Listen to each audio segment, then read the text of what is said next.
Hi, this is Neil San Dynasty, coming to you live from the basement. Like, share, and subscribe. Be kind, helpful, and grateful. Buy some silver and platinum. And say good morning to Pepperlopolisk. Let me tell you what, it's cold out here. I'm going to take you outside, show you how cold it is. I know you people up in the great white north are saying, oh, you wimps, you can't handle cold. And you're right, I can't handle cold. Let's see. Can you see the frost on the top? See the frost on the roof right there? Okay, that means it's Neil stay inside within 3 foot of the heater. Because I'm a southern boy and I don't like the cold.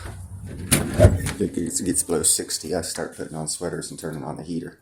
Oh, hey, there's Lefty. See, I call him Lefty because if you look on his face, he's got that mark, that mustache. She's the one who's got the question mark. See the question mark on her right side, and she's got the mustache on the left side. So they are righty and lefty. And of course, this is Gandalf. But this is not. Oh, yeah, it's Shadow. Shadow decided black doesn't go with the white stuff outside, so he's staying inside too. But that's not what this is about. And it's not about my freshly made bed being taken over by kitty cats. It's not about that either. It's about another perspective on the Great Barrier Reef from Australians. You know, people are trying to sell global warming, saying the Great Barrier Reef's dying instead. We're going to all die. We need to kill ourselves, or, you know, just take out 3/4 of the population so that we can save the planet and whatnot. And, you know, sure, whatever. But here's another perspective. Probably more accurate. This relates to the UN's latest warning about the Great Barrier Reef. We have already seen what 1.2 degrees of warming has done, and we cannot afford to barrel down 2 degrees of warming, which is what it's looking like.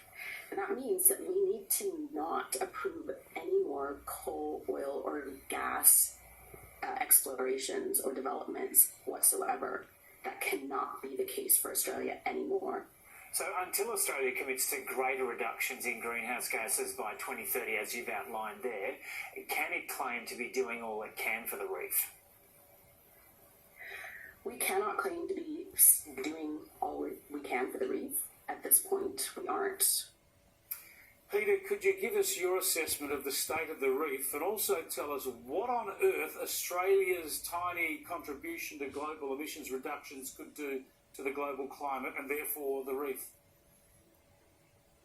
Well, firstly, the Great Barrier Reef has got more coral cover on it this year than any time on record. That's Peter since Grid. 1985 when we started. This despite supposedly having 4 devastating bleaching events in the last 6 years, which that scientist claimed killed huge amounts of coral. And clearly they were wrong. They got it wrong. We shouldn't trust virtually anything that these people are saying. Look, the Australians' contribution to greenhouse gases is very small, but coming back to one thing that she said there, 1.2 degrees, supposedly they're saying by 1.5 or 2 degrees, we're going to lose 99% of the coral on Earth with a very, very small increase in temperature. Almost all the corals that live on the Great Barrier Reef also live in Papua New Guinea and Indonesia, where it's already 1 or 2 degrees hotter. We should actually be expecting corals to grow better. We know that corals grow about 15% faster for every 1 degree that there is an increase in temperature. It's a big flaw in their argument. Hold on. Who knows that they grow 15% faster for 1 degree increase in temperature? And why are these people selling us on 99% of them will die with a 1% increase? Sounds like everyone needs to do their own research because people are lying to us.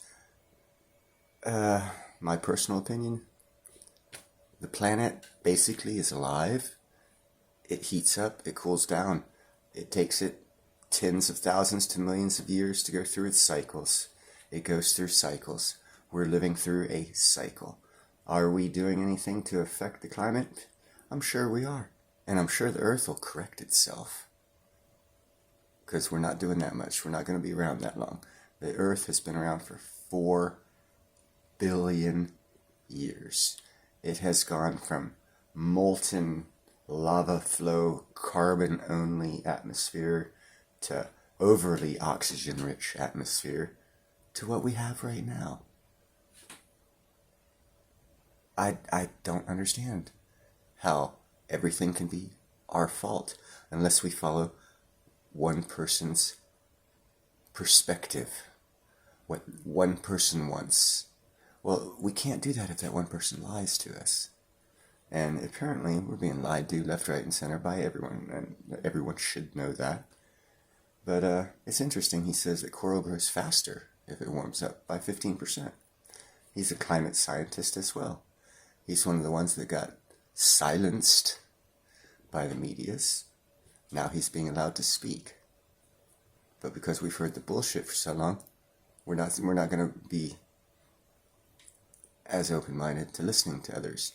I suggest everyone do their own research. It'll take you about an hour to go research climate effects on coral. And don't just do the Google search and listen to the first thing at the very top, because it's all based on money. The first search you do when you come and you see the first search at the top, they paid to get put there. That doesn't mean they're right. That means they're selling their perspective. So you're going to have to go through several of them and do several different searches, and you will become so much more informed and enlightened on so many things if you just do that, instead of wasting your time doing whatever it is you're going to do, shopping, talking to your friends, drinking with your buddies. You know, take a couple hours and invest in yourself, and you'll make wiser decisions. You know, it's a life we have to live. We are responsible for our own selves. Blame whoever you want for your situation. It's your fault, not theirs. You believed them. You made the decision.